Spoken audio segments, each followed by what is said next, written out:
I look back on those days as like a really hard, difficult, stressful time, but above Hmm. any of that as the most meaningful time of my life, Yeah. probably. Yeah. And so all of that came because Google in 2012 decided that they wanted to invest $100 million into content creators. And that's how they made Good Mythical Morning. That's how they made SciShow. And that's how they made SourceFed. Yeah.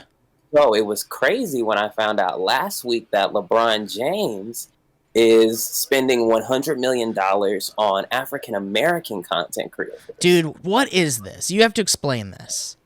Not much is out about it, but I gotta get a part of this. Like I'm like, there's so many different things that I could do if I had the backing of somebody like that. Like I don't know how much money they gave Phil to make SourceFed, but I bet you I could do something similar with less. Oh, yeah. Especially knowing all that we know now and everything you know now and all the things that you've done. I think you're ready for. Because, I mean, look, dude, we're all creatives, right? We all have really cool ideas and we all talk to each other about all these really cool ideas. And I've heard about all of your ideas and you've heard about all of my ideas. And they're all really great, but they all need like a lot of money to ever Hmm. make. Yeah, Ever. yeah, Like it yeah. I can't be was. done in any other way, really. It needs like I, big budgets and shit. And like we can't I, if we had that kind of money, dude, if you had that kind of money, you could make the great shit you've been talking about making for years and years, and I could make the great shit I've been talking about. And it's like that's all we need, right? That's all yeah, everybody needs is money. yeah, yeah. I've spent my money for real on my creativity. And I was watching this girl. She did like a PowerPoint on Instagram Live, which is one of the great things that have come out of this quarantine. But she did this PowerPoint on Instagram Live, and she explained like her business plan.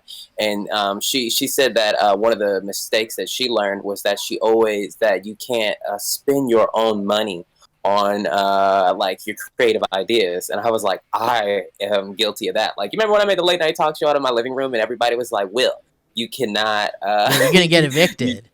it's ridiculous. It's ridiculous. And Yeah. I'm like, nah, I could do this.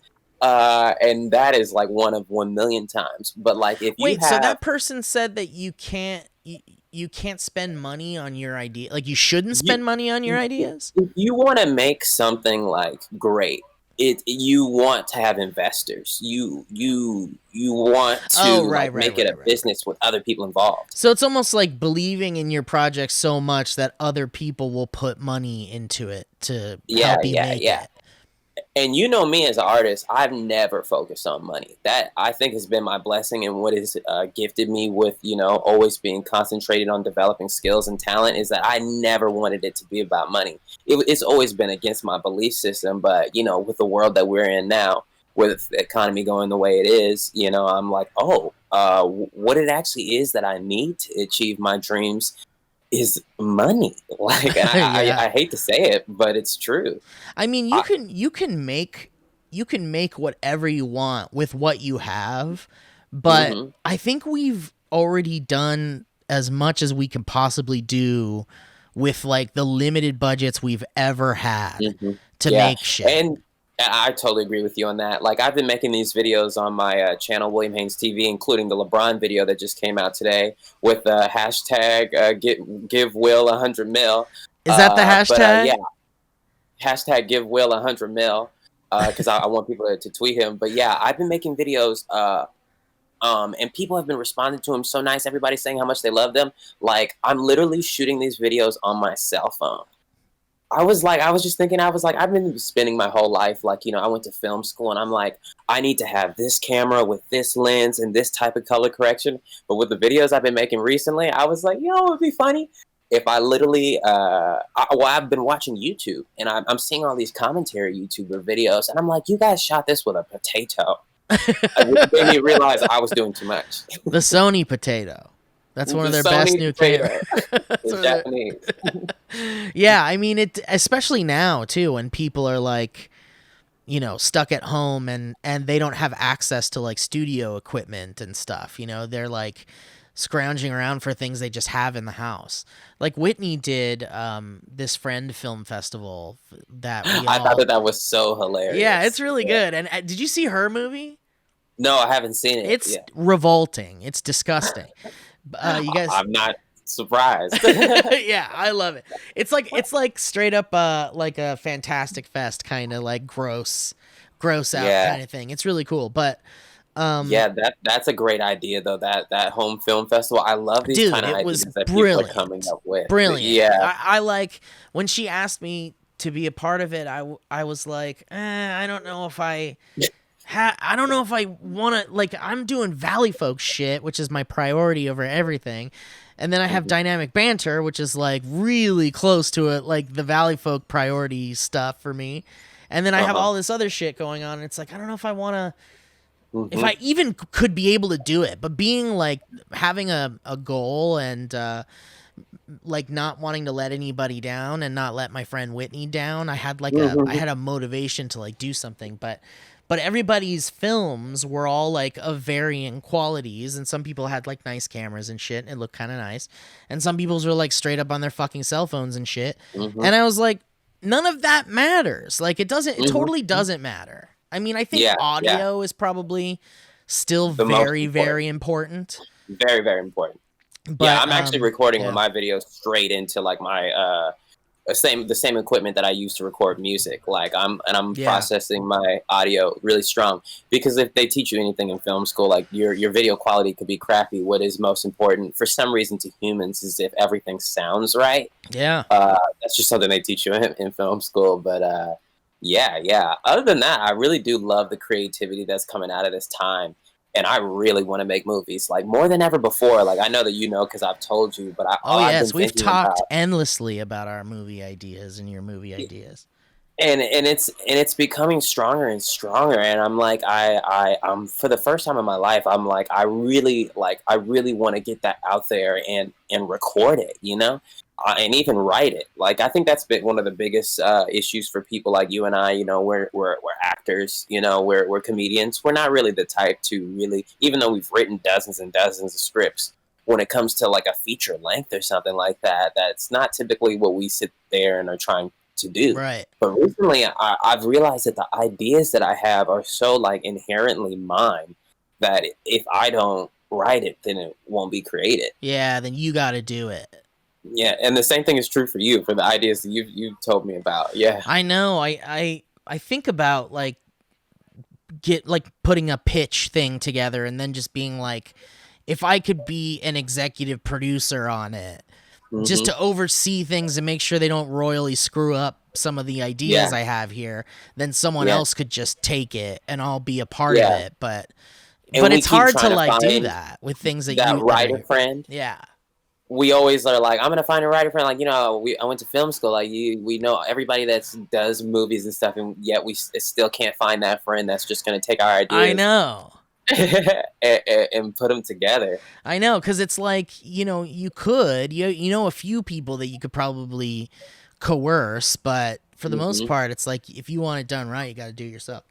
And what I've also learned within the past couple of years, when like after SourceFed happened and we got like this rise in popularity and everybody wanted to help us and a whole bunch of money and as those things come and go and fade, I've learned that some people come into your life and they act like they're like, oh, I want to do this and this with you, but it's so limited. So Right. that's why I'm learning that being an auteur filmmaker and being the type of person that makes things yourself, the more you rely on other people, yeah, like it won't get created. It's And true. also, the what I've learned being in LA, and it's something that I didn't want to believe, growing up, is that like money talks. Like ain't nobody gonna do nothing good for you for free. Mm-mm. Like Mm-mm. and if you keep relying on people doing stuff for free, you're only gonna get so far.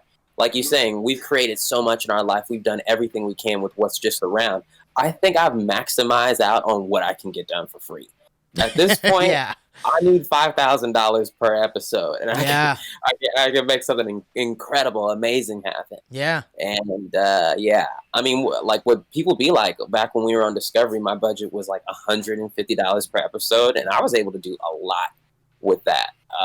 So I wish I like, could remember what they gave us for Nuclear Family sketches. it was different because nuclear. I was a daily thing. My show was on like 4 days a week. Yeah. So, but Nuclear Family, they would I remember we had a spend a lot of budget. time. Yeah, they would spend a lot of time on one video. So it was a totally different type of budget. Yeah. Like, and sometimes I would be jealous, and I'd be like, Jeremy, like, how come you guys let them do all that? But then, like I said, at the same time, mine was an everyday type of thing, and I was, and no executive, no one was involved with what I had to do. Like, no one watched my back at all. So they were just like, your thing, it works. Just keep doing what you're doing. Yeah, they were just like, here, take this money and do whatever you want. So I was like, even though Nuclear Family did get like bigger things to happen, I got my way every single day. So I was like, can't really trip. Dude, it was that's a great, the thing. Great. I felt very similarly about SourceFed Nerd too back in the day. Like, we really got to just kind of do whatever, while the SourceFed gang had to like keep writing all those fucking stories, and then we got to go to Comic-Con, and we got to go all the cool shit, and like, I just remember how SourceFed Nerd really did get to go do all the cool stuff. In hindsight, though, I really could have done SourceFed and People Be Like at the same time. I really could have got up there at 6 and wrote those news videos, and then made my way to the People Be Like set and done that. It just would have been ridiculous. It just would have been too much for a person. I mean, that's the thing. It's like, back in those days, it would become the afternoon, and you'd get lunch or something, and then you'd come back and you'd be like, I think I'm done. Like, we got here at fucking 7 a.m., 6 a.m. or whatever. I'm fucking done. I can't do anymore. The schedule was, first we'd work on the 5 white walls on SourceFed, and all of those would be shot by like 9:30, 10 a.m. Yeah. And then we would do a whole bunch of episodes of Table Talk so that you could see them all month and next month. But, you know, we would sit there and talk to each other forever. Then we would go to lunch right after that, and then we would come back, and then we would need to do the SourceFed podcast. Yeah, or like shoot some video game thing for Super Panic Frenzy or whatever, or do some Nuclear Family sketch or something, or But you see, that was the brilliant part of this SourceFed entourage that I really wish, like, if I can get this $100 million, like, I act like they're gonna give me the whole thing. But if I did really get to do whatever I wanted, if I got to make my own SourceFed type deal, what I thought was so beautiful about SourceFed during this time that you're speaking of was, like you said, after lunch, the collaborative process. Like, you know, you got to be on Super Panic Frenzy, you got to be on People Be Like, you got to be on Nuclear Family. Like, what made us grow and what made our bubble so big was that we had so many different things with so many different people going on under the same building, that there was always someone to collaborate with that you never would have known. Yeah. And then randomly, like, Amanda would come find you and go, hey, can you hop into Phil's thing really quick? And I didn't even think about any of that. Yeah. Remember how that would really just randomly happen? Like, you'd just be, like, walking through the office, and Phil would just be, like, awkwardly come over and go, like, hey, man, you got, like, 10 minutes to just jump in here? Like, in, like, half an hour? I'd be like, oh, okay. I mean, I'm doing a thing, but sure. It's so funny. It's so funny because, like, I was laying on the floor in the editor's room because I was exhausted because of reasons. And it was probably like 4 o'clock. It was like after I had just done Table Talk. I had just shot People Be Like. I just did everything. I was like, oh. I was literally laying on the floor in the editing bay. Phil walks in and he's like, how are you just laying on the floor? He's like, all right, let's record a podcast. And that's when we recorded our first podcast. No that way. He never released. Yeah. Really? Yeah. Where is that? I'm sure it burned just like the other one. Dude, Like, if you're watching the video version of this, everybody, it looks like Will opened a treasure chest and it's just been shining gold in his face. It's just so funny. It was such a funny time. What is all this light shining in your face? Oh, you mean, yeah, I'm next to this beautiful window, and there's this tree. That's I love it. It looks like you found the Cross of Coronado. That's for big nights. Yeah, this time of day is perfect in this room.